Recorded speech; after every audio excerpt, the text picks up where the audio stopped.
Shalom a todos e bem-vindos ao canal Ouça a Torá. Vamos a mais uma nova porção semanal, que é a Parashá Kitetsê. Kitetsê, quando saíres. Está no livro de Devarim, Deuteronômio, capítulo 21, versículo 10, e vai até o capítulo 25, versículo 19. A primeira aliá, iniciando no capítulo 21, versículo 10, vamos ler até o versículo 21. Vamos abrahar? Baruch atah Adonai, Eloheinu melech haolam, asher barabanu mikol hamim, venatan lanu et torato. Baruch atah Adonai, noten hatorá. Amém. Bendito sejas tu, eterno nosso Deus, Rei do Universo, que nos escolheste dentre todos os povos e nos deste a tua Torá.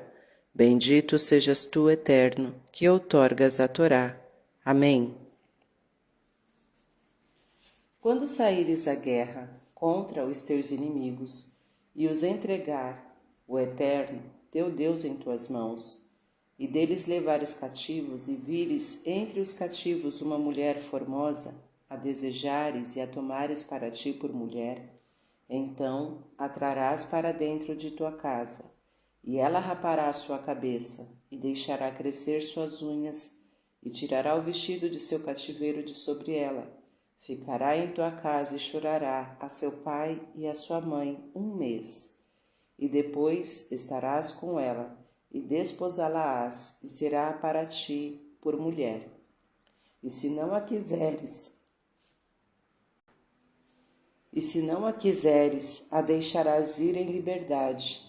Não a venderás por dinheiro, e não te servirás dela porque a afligiste.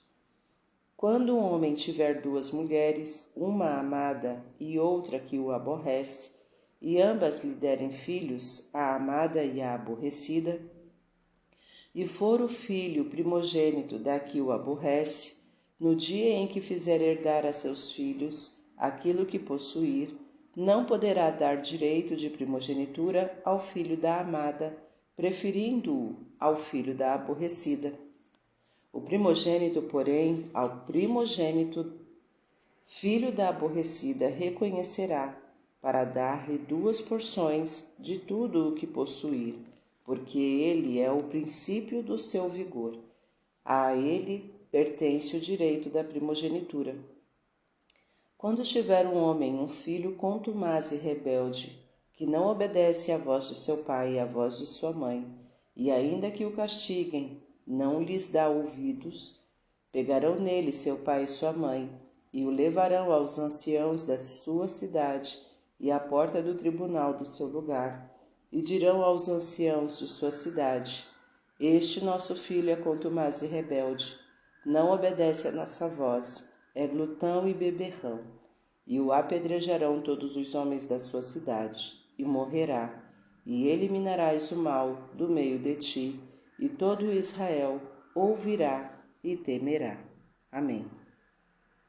Baruch atah Adonai, Eloheinu melech haolam, asher natan lanu Torah temet, v'hayeu lanatah betocheinu.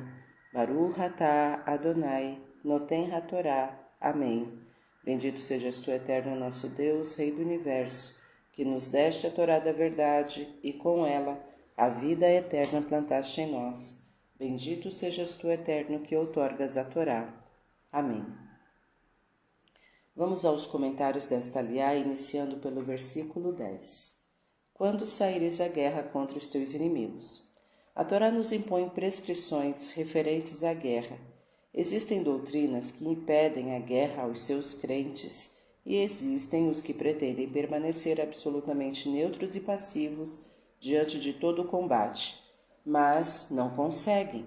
Ao contrário, caíram nas mãos dos inimigos.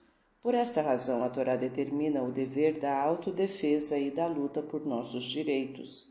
É triste ter de recorrer à guerra e ao derramamento de sangue, mas há momentos em que essa é a única alternativa e tem de ser feito. A Torá não quer de modo algum negar isto, mas quando a guerra é necessária, deve legislar até sobre ela. A tática do avestruz que esconde a cabeça é indigna e, se a guerra for necessária, submeter-se-á aos seus mandamentos, os mandamentos da Torá. No caso de guerra onde todos os maiores sentimentos humanos são sufocados, a lei de Moisés impõe prescrições, porque mesmo na guerra não se pode perder a consciência do bem. Em primeiro lugar, a Torá ordena oferecer a paz ao povo inimigo, conforme Deuteronômio 20, versículo 10. Mais adiante, no versículo 19, proíbe destruir as árvores frutíferas ao redor da cidade sitiada, pois a guerra não deve significar de maneira nenhuma a destruição. E os primeiros versículos desta paraxá tratam das leis relativas aos direitos dos vencedores israelitas sobre as mulheres cativas. O ideal máximo da Torá é a paz. Assim diziam os nossos profetas em suas prédicas: não levantará povo contra povo a espada, e não ensinarão mais a guerra, conforme Miqueias 4:3. O judaísmo sabe como é triste ter de recorrer à guerra e derramar sangue, mas às vezes esta é a única alternativa.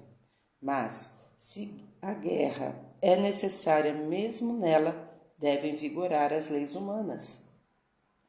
Guerra.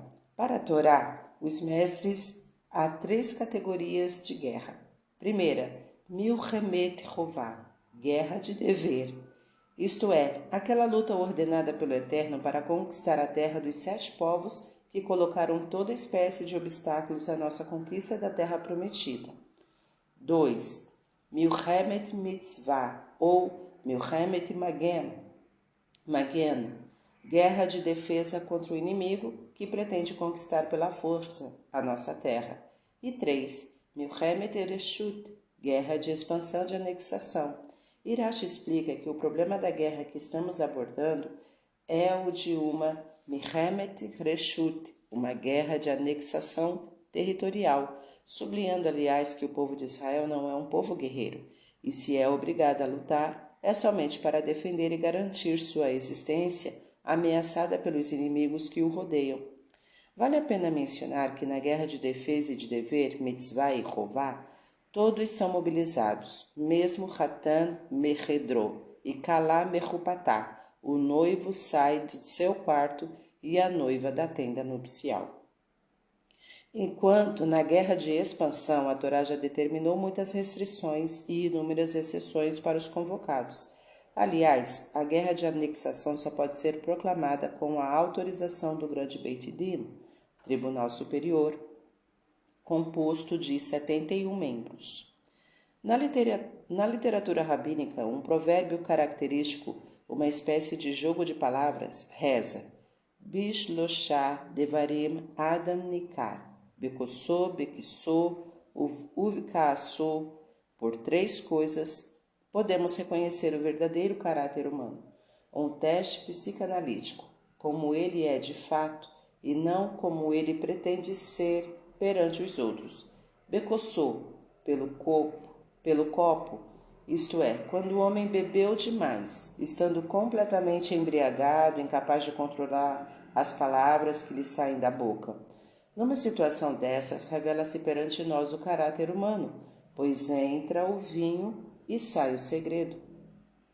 Bequissou, pelo seu bolso, pela maneira como o homem dá, não pela quantidade, mas sim exclusivamente pela maneira de dar, se de bom grado, espontaneamente, com prazer, de própria vontade, com alegria e sorriso de poder contribuir, ou contrariado, aborrecido, somente por noblesse oblige, para que saibam que também é um contribuinte, neste caso, para a publicidade. E, finalmente, o indivíduo é reconhecido, becasso, na sua ira, cólera, quando na sua raiva perde o equilíbrio mental e as noções básicas da educação, deixando-se levar pelo seu instinto animalesco e as palavras que pronunciam se tornam flechas venenosas que fere o semelhante e as suas ações são ofensas dolorosas e humilhantes. Conhecendo a índole do nosso povo enobrecido pelos ensinamentos da Torá, a Torá receava que uma guerra corrompesse o caráter do povo judeu, temeu que o derramamento de sangue, Shefrat Damim, se tornasse um hábito e algo normal, mesmo em tempos de guerra, em circunstâncias tão anormais. O homem não deve perder a imagem humana, aquilo que nele é humano e o distingue do animal feroz. Fim dos comentários. Tá gostando do conteúdo do canal? Então curta, comenta, compartilha. Se ainda não é inscrito, se inscreve, ativa o sininho e fica por dentro das novidades. Shalom a todos!